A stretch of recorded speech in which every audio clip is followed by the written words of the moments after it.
បើនិយាយពីខេត្តសៀមរាបមួយគឺស្អាតសឹងតែរាល់រដូវឯងមិនថារដូវប្រាំងឬក៏រដូវវស្សាទេជាក់ស្ដែងដល់ឥឡូវនេះចាប់ដើមចូលដល់រដូវរំហើយមិននិយាយពីអ្វីដែលបងប្អូនអាចរំពឹងបាននោះគឺមានថ្ងៃលិចក៏ដូចជាថ្ងៃរះនឹងស្រស់ស្អាតខ្លាំងមែនទែនហើយកន្លែងមួយដែលខ្ញុំចូលចិត្តមកមើលថ្ងៃលិចដូចគ្នាគឺនៅលើភ្នំក្រោមខេត្តសៀមរាបដែលជាកន្លែងមួយដែលយើងអាចមើលឃើញទេសភាព360ដឺក្រេតែម្ដងពិសេសហ្នឹងគឺអាចមើលឃើញទៅដល់ផ្ទៃបឹងទន្លេសាបជះជាមួយនឹងពន្លឺថ្ងៃពណ៌មាសហ្នឹងគឺស្អាតខ្លាំងមែនទែនបងប្អូនហើយពិសេសហ្នឹងគឺខ្យល់អាកាសខែនេះបើសិនជាបានទៅអង្គុយលេងនៅលើភ្នំស្ដាប់សំឡេងធម្មជាតិទៀតគឺកាន់តែធ្វើឲ្យអារម្មណ៍យើងនឹងស្រស់ស្រាយអណ្ដែតដងជាមួយនឹងធម្មជាតិតែម្ដងហើយថ្ងៃលិចខែនេះគឺបើសិនជាបងប្អូនចង់ទៅមើលឲ្យស្អាតគឺទៅពីខ្ទង់ម៉ោង4 កន្លះអីទៅចាំមុនដោយសារទៅខែចុងឆ្នាំនេះគឺឆាប់ងងឹតណាបងប្អូនអញ្ចឹងហើយថ្ងៃគឺចេញលឿនមែនទែនអញ្ចឹងបើសិនជាបងប្អូនចង់ទៅឲ្យបានតាន់ថ្ងៃចេញជះពន្លឺមកស្អាតដូចថ្ងៃដែលខ្ញុំទៅហ្នឹងគឺម៉ោង5ជាងអីគឺថ្ងៃចាប់ផ្ដើមបញ្ចេញសម្រស់មកហើយសម្រាប់បងប្អូនដែលមានកម្រងមកលេងនៅក្នុងខេត្តសៀមរាបខ្ញុំមានកន្លែងគេងមួយដែលចង់ណែនាំឲ្យបងប្អូនស្គាល់ដែលមានទីតាំងនៅកណ្ដាលក្រុងតែម្ដងទល់មុខនឹង Fur Map ហើយកន្លែងនេះដែរមានឈ្មោះថា Angkor Land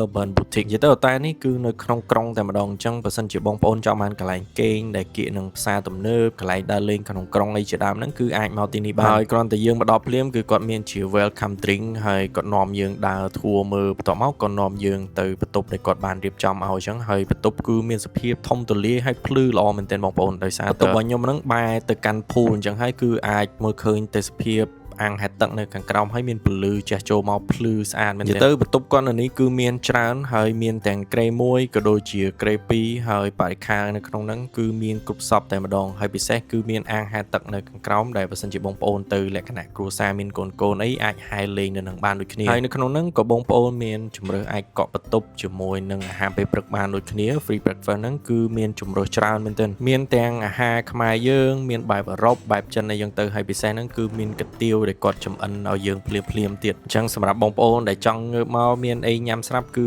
អាចកក់បន្ទប់បុកជាមួយនឹង free អាហារពេលព្រឹកហ្នឹងគឺបងប្អូនអាចញ៉ាំបាននៅហ្នឹងហ្មងគឺមានតាំងពីបបរតាំងពីបាយមីអីគឺមានសពគ្រប់តែម្ដងហើយក្រៅពីហ្នឹងក៏គាត់មានជាអាហារពេលថ្ងៃក៏ដូចជាអាហារពេលល្ងាចដែរដែលបងប្អូនដើរលេងហត់ហើយមកដល់ហូតែលអាចញ៉ាំបាយនៅនឹង enjoy ជាមួយនឹងបរិយាកាសស្ងប់ស្ងាត់ក៏ដូចជាញ៉ាំ